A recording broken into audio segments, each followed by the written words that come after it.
minasyaitonir rajim. Bismillahirrahmanirrahim. Rabbi zidni ilma warzuqni fahma. Rabbi shrah li sadri wa yassir li amri wahlul 'uqdatam min lisani yafqahu qawli. Hasbunallah wa ni'mal wakil, ni'mal maula wa ni'man nasir. Wala haula wala quwata illa billahil aliyyil azim. Assalamualaikum warahmatullahi wabarakatuh. Pertama-tama, mari kita panjatkan rasa puja dan puji syukur kita atas kehadirat Allah Subhanahu wa taala yang telah memberikan kita nikmat, baik itu berupa nikmat kesehatan, nikmat kesempatan, terlebih-lebih lagi nikmat iman dan takwa.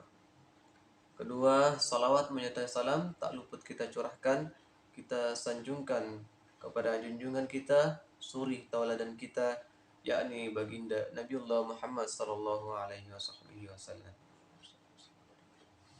Baiklah teman-teman, saudara-saudariku semua, sebelum saya masuk kepada inti pokok pembahasan, izinkan saya untuk memperkenalkan diri. Perkenalkan, nama saya Asrul Muslim. Saya dari Fakultas Syariah Usuluddin Adab dan Dakwah Prodi Ilmu Al-Quran dan Tafsir dari Universitas Sains Islam Al-Mawaddah Warahmah Kolaka, yang akan membahas tentang hikmah-hikmah hari kiamat. Jadi sebelum kita memasuki hikmah-hikmah hari kiamat, kita harus mesti mengetahui bahwasanya apa itu hari kiamat, teman-teman semua.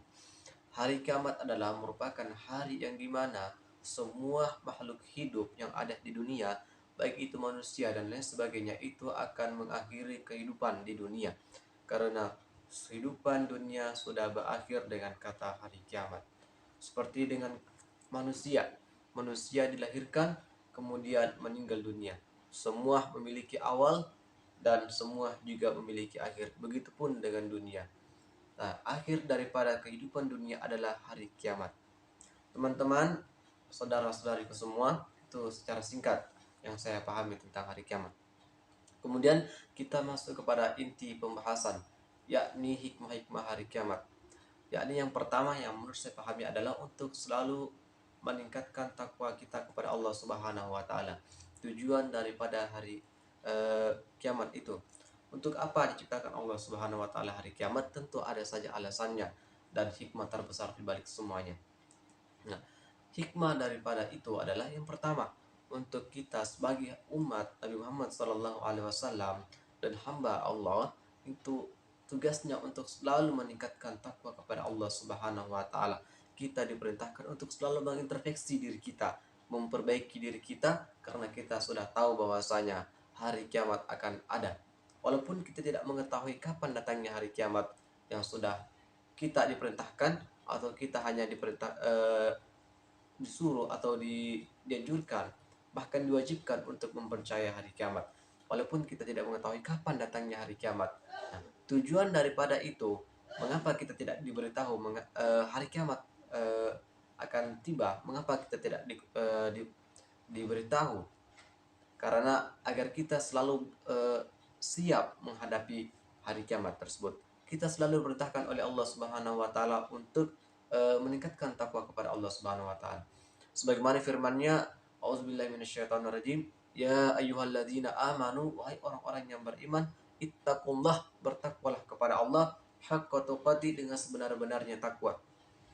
Wala tamutunna, dan janganlah kalian mati illa wa antum muslimun, kecuali dalam keadaan beragama Islam. Jadi di ayat ini Allah Subhanahu wa taala menerangkan, mengajak kepada hamba-hambanya untuk selalu meningkatkan takwa dan memperbaiki ketakwaannya. Jadi hikmah yang pertama adalah untuk selalu mengajak kita selalu bertakwa kepada Allah Subhanahu wa taala dan memperbaiki iman kita. Kemudian hikmah yang kedua adalah senantiasa beramal soleh. Nah, kita selalu diperintahkan Allah Subhanahu wa taala untuk selalu beramal soleh, baik itu selalu berzikir kepada Allah Subhanahu wa taala, bersedekah, berhaji, melayani anak yatim, dan lain sebagainya. Banyak amal-amal soleh yang biasa kita lakukan di tempat-tempat dimanapun kita berada. Contohnya kita berzikir kepada Allah Subhanahu wa taala, bertasbih kepada Allah Subhanahu wa taala, dan lain sebagainya. Nah, termasuk menuntut ilmu, teman-teman semua. kita bisa melakukan amal soleh dengan cara berbagi ilmu pengetahuan. Jadi kemudian yang ketiga adalah berbuat baik kepada sesama. Nah, hikmah hari kiamat adalah untuk selalu kita berbuat baik kepada sesama, termasuk hikmah yang ketiga ini sudah termasuk dengan amal soleh dan bertakwa kepada Allah Subhanahu wa taala.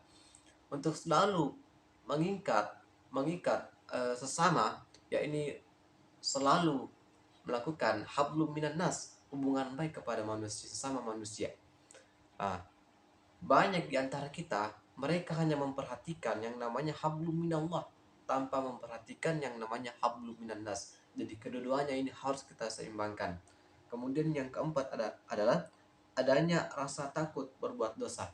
Nah, ketika kita percaya kepada hari kiamat, otomatis kita akan selalu takut berbuat dosa kepada Allah Subhanahu wa taala, karena kita sudah meyakinkan bahwasanya ada hari penghisapan atau ada hari penghitungan di mana akan dilaksanakan pada hari kiamat nanti. Kemudian teman-teman, kita lanjut kepada mempersiapkan diri dengan baik. Jadi apa hikmah kiamat itu sendiri adalah untuk kita selalu mengintrospeksi diri kita, untuk menjaga diri kita dari sebuah hal-hal yang sia-sia. Kita sebagai hamba Allah dan umat Rasulullah SAW di akhir zaman ini sudah banyak kita mengetahui bahwasanya banyak tanda-tanda akan datangnya hari kiamat. Banyak ulama-ulama yang sudah menerangkan secara jelas akan adanya hari kiamat dan tanda-tandanya. Nah, itu teman-teman semua. Apa sebenarnya inti dari terbesarnya hikmah hari kiamat adalah untuk kita sebagai hamba, tugas kita yakni untuk selalu memperbaiki diri kita, menjaga diri kita dengan hal-hal yang sia-sia, dan memperbaiki dan menggantinya dengan sebuah amal yang baik, yang sempurna dan tidak sia-sia. Nah, itu saja mungkin teman-teman, ketika ada sebuah menyangga atau kurang jelas yang dapat saya sampaikan pada kesempatan ini, mungkin dapat dipertanyakan selagi kami dapat menjawab dari pertanyaan teman-teman semua. Mungkin sekian yang dapat saya sampaikan, kurang dan lebihnya mohon dimaafkan. Unsur qawlan wala tanzur qailan. Assalamualaikum warahmatullahi wabarakatuh.